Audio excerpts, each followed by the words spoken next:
Hi viewers, అందరికీ నమస్కారం. Welcome to Sravya's recipes. Hi అండి. ఇవాళ మన రెసిపీ సొరకాయ హల్వా. అయితే ఈ రెసిపీ ఎలా చేయాలనేది చూద్దామా? మరి ఇక ప్రాసెస్ స్టార్ట్ చేద్దామా అండి? చూడండి, ఇట్లా ఒక గిన్నెలో పాలు తీసుకొని, ఈ దాదాపుగా 1.5 లీటర్ పాలండి. ఇవి సొగాన్ దాకా మరిగేదాకా ఉంచుకోవాలి. అప్పుడు మనకి క్రీమీగా వచ్చేటట్టు మరిగించుకోవాలండి. ఈ సొరకాయ మనం తరుక్కొని పక్కన పెట్టుకునే లోపు ఈ ప్రాసెస్ మనం రన్ చేసుకోవాలి. ఇదిగోండి, బాండి పెట్టుకొని కొంచెం నెయ్యి వేసుకొని జీడిపప్పులు వేయించుకోండి. గోల్చెడ్ వచ్చేదాకా జీడిపప్పులు వేయించుకుందామండి. ఇదిగోండి, ఇప్పుడు సొరకాయ అంతా కూడా ఇట్లా తురుముకొని దీంట్లో ఉన్న రసం అంతా తీసేసుకోవాలండి.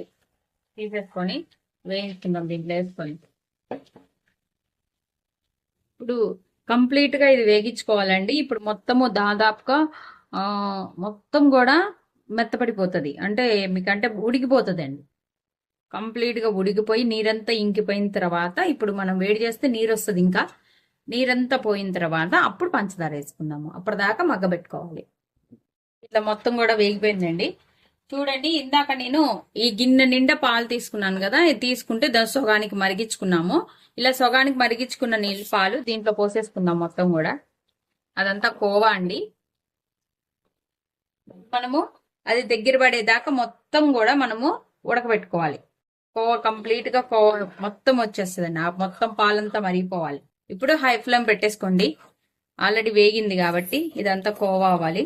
ఇప్పుడు దాకా విడిగా వేగిందండి. ఇప్పుడు మనం పాలతో ఉడకబెట్టుకోవాలి. ఈ సొరకాయ అనేది పాలతో ఉడకాలి. ఇదిగోండి, ఇప్పుడు ఇట్లా మొత్తం కూడా మొత్తం దగ్గర అయిపోవాలండి. దగ్గర అయిపోయిన తర్వాత అప్పుడు మనం లాస్ట్ లో పంచదార వేసుకోవాలి. మొత్తం ఈ పాలంతా పోయి చాలా గట్టి పడిపోతుంది. పంచదార తీసుకున్నాను. నేను సుమారుగా తీసుకున్నానండి, మీడియంకి. కావాలంటే మీరు ఇంకొంచెం ఎక్కువ వేసుకోవచ్చు. ఇలా మొత్తం కూడా పంచదార వేసేసుకుని వీటిని పట్టి వేసుకోండి. ఇంకొంచెం పట్టిద్దండి పంచదార వేస్తున్నాను. ఇదిగోండి, ఇంకొంచెం పట్టిద్ది పంచదార వేస్తున్నాను. మొత్తం కూడా నేను 1.5 కప్పు పోసాయండి. ఈ కప్పుతో 1.5 కప్పు పోసాను. స్వీట్నెస్ దాన్ని బట్టి, అంటే మీకు సొరకాయ క్వాంటిటీని బట్టి స్వీట్నెస్ వేసుకోండి. ఇప్పుడు ఈ పంచదార అంతా కరిగి గట్టి పడాలండి. గట్టి పడిన తర్వాత మేము నెక్స్ట్ ప్రాసెస్ చూద్దాం. ఇదిగోండి, నేను కొంచెం జస్ట్ అలా ఒక డ్రాప్ కొంచెం ఫుడ్ కలర్ వేస్తున్నాను. ఇది మీకు ఆప్షనల్ అండి, కావాలంటే వేసుకోండి, లేకపోతే లేదు. ఇప్పుడు ఉంది కదా, నీరంతా కూడా మంచిగా ఉడికిపోవాలండి. అంటే మనకి పంచదార అంతా మెల్ట్ అయిందండి. మొత్తం కూడా ఒక పాకం లాగా వస్తుందండి. ఆ పాకం పట్టిన తర్వాత తీసేద్దాం. ఇది కొంచెం చూడండి, ఇట్లా బబుల్స్ వస్తున్నాయి కదా, అలానే మొత్తం కూడా గట్టి పడుతుందండి. ఇలా లిక్విడ్ గా కాకుండా కొంచెం గట్టి పడుతుంది.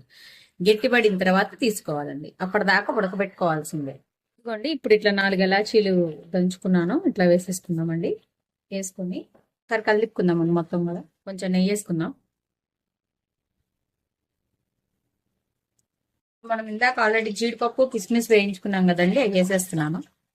మీరు దించే ముందు కావాలంటే ఒకవేళ మీరు టేస్ట్ స్వీట్నెస్ చూసుకోండి ఒకసారి. మీరు పంచదార ఇంకా పట్టిద్ది టేస్ట్ అనేది అనుకుంటే ఇంకా పంచదార వేసుకోవచ్చండి. ఎందుకంటే కొంతమంది ఎక్కువ తింటారు, కొంతమంది తక్కువ తింటారు కదండి స్వీట్ అనేది. అందుకని దాన్ని బట్టి వేసుకోండి. సొరకాయలు అయిపోయింది. ఇప్పుడు మొత్తం కూడా మనం ఒక బౌల్లోకి తీసుకుందాం. అంతే అండి, సొరకాయ హల్వా రెడీ అయిపోయింది. ఈ వీడియో కనుక మీకు నచ్చినట్టయితే ప్లీజ్ లైక్ చేసి, షేర్ చేసి, సబ్స్క్రైబ్ చేసుకోండి. Thank you for watching Sravya's recipes.